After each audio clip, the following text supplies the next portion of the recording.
പൊതുവിദ്യാലയങ്ങളിലെ special educators എന്ന് വെച്ചാൽ ഈ ഭിന്നശേഷി ആയ കുട്ടികൾ അല്ലെങ്കിൽ പഠന വൈകല്യമുള്ള കുട്ടികൾ അവർക്കായി സ്പെഷ്യൽ ട്രെയിനിങ് കൊടുക്കുന്നവരാണ് സ്പെഷ്യൽ എഡ്യൂക്കേറ്റേഴ്സ് എന്ന് പറയാം.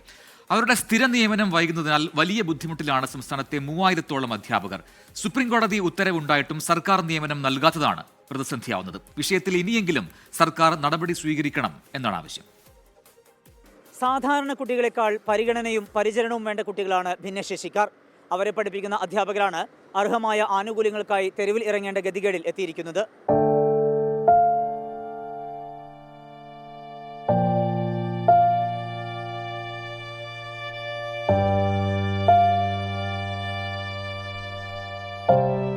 ഏറെ ക്ഷമയോടും കരുതലോടുമാണ് ഇത്തരം കുട്ടികളെ സ്കൂളുകളിൽ പഠിപ്പിക്കുന്നത്.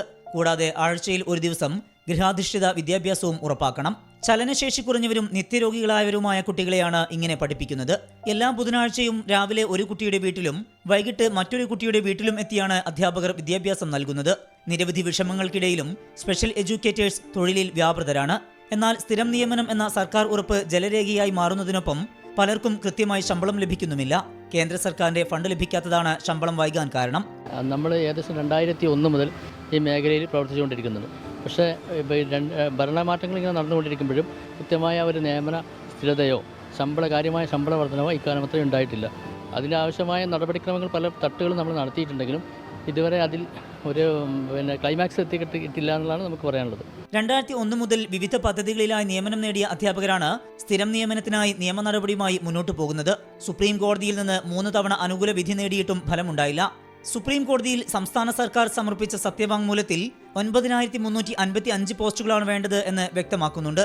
എന്നാൽ നിലവിൽ 2886 അധ്യാപകരാണ് സംസ്ഥാനത്തെ പൊതുവിദ്യാലയങ്ങളിൽ സ്പെഷ്യൽ എഡ്യൂക്കേറ്റേഴ്സായി ജോലി ചെയ്യുന്നത്. സ്ഥിര നിയമനം എന്ന് പറഞ്ഞാൽ സുപ്രീം കോടതിയിൽ നിന്ന് നമ്മളെ സ്ഥിരമാക്കാൻ വേണ്ടി ഇപ്പോൾ 3ാമത്തെ പ്രാവശ്യമാണ് ഓർഡർ വരുന്നത്. പക്ഷേ ഇപ്പോൾ അവസാനത്തെ അന്തിമ വിധിയാണെന്നും പറഞ്ഞിട്ടാണ് 2025 മാർച്ചിൽ വിധി വന്നിരിക്കുന്നത്. പക്ഷേ ആ വിധിയെ പോലും കാറ്റിൽ പറത്തിക്കൊണ്ടാണ് നമ്മളെ സർക്കാർ മുന്നോട്ട് പോകുന്നത്. കാരണം മറ്റ് സംസ്ഥാനങ്ങളിലെല്ലാം സ്പെഷ്യൽ എഡ്യൂക്കേറ്റേഴ്സിനെ സ്ഥിരപ്പെടുത്താനും ഇൻ്റർവ്യൂവിനും മറ്റെല്ലാ ആക്ഷൻസും തുടങ്ങിക്കഴിഞ്ഞു. പക്ഷേ നമ്മുടെ നാട്ടിൽ ഇന്ന് വരെ ഒന്നും ചെയ്തിട്ടില്ല എന്നാണ് ഞങ്ങൾ മനസ്സിലാക്കുന്നത്. അധ്യാപകരിൽ ഏതാനും പേർ ഭിന്നശേഷിക്കാരായ വിദ്യാർത്ഥികളുടെ രക്ഷിതാക്കൾ കൂടിയാണ്. പ്രത്യേക പരിഗണന അർഹിക്കുന്ന കുട്ടികൾക്ക് എല്ലാ ദിവസവും സ്പെഷ്യൽ എഡ്യൂക്കേറ്ററുടെ സേവനം ലഭ്യമാക്കണമെന്നാണ് സുപ്രീം കോടതി വിധി. എന്നാൽ നിലവിലെ സാഹചര്യത്തിൽ അത് നടപ്പാകുന്നില്ല. ഒരു അധ്യാപകൻ തന്നെ 3 സ്കൂളുകളിൽ സേവനം ചെയ്യേണ്ട സാഹചര്യമാണ്. ശാരീരിക മാനസിക വെല്ലുവിളികൾ നേരിടുന്ന കുട്ടികളെ സമൂഹത്തിന്റെ ഉന്നതിയിലേക്ക് കൊണ്ടുവരാൻ ഈ അധ്യാപകർ നടത്തുന്ന പരിശ്രമങ്ങൾ ചെറുതല്ല. ഇവരുടെ ആവശ്യങ്ങൾ സർക്കാർ പരിഗണിച്ചേ മതിയാകൂ.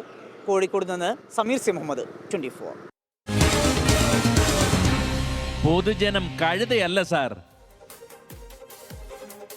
എന്തായാലും സ്പെഷ്യൽ എഡ്യൂക്കേറ്റേഴ്സിന്റെ സ്ഥിര നിയമനം ഈ ആവശ്യം ഉന്നയിക്കാൻ തുടങ്ങിയിട്ട് നാളേറെയായെങ്കിലും ഇതുവരെയും അധികൃതർ കണ്ണു തുറന്നിട്ടില്ല എന്നതാണ് വസ്തുത.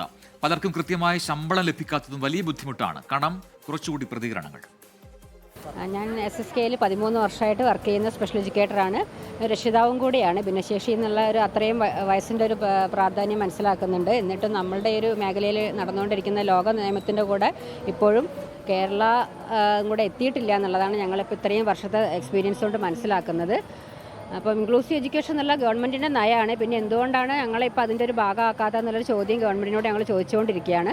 ഈ 10 വർഷമായിട്ട് യാതൊരുവിധ സാലറി വർധനവും ഞങ്ങൾക്കിടയിൽ ഉണ്ടായിട്ടില്ല.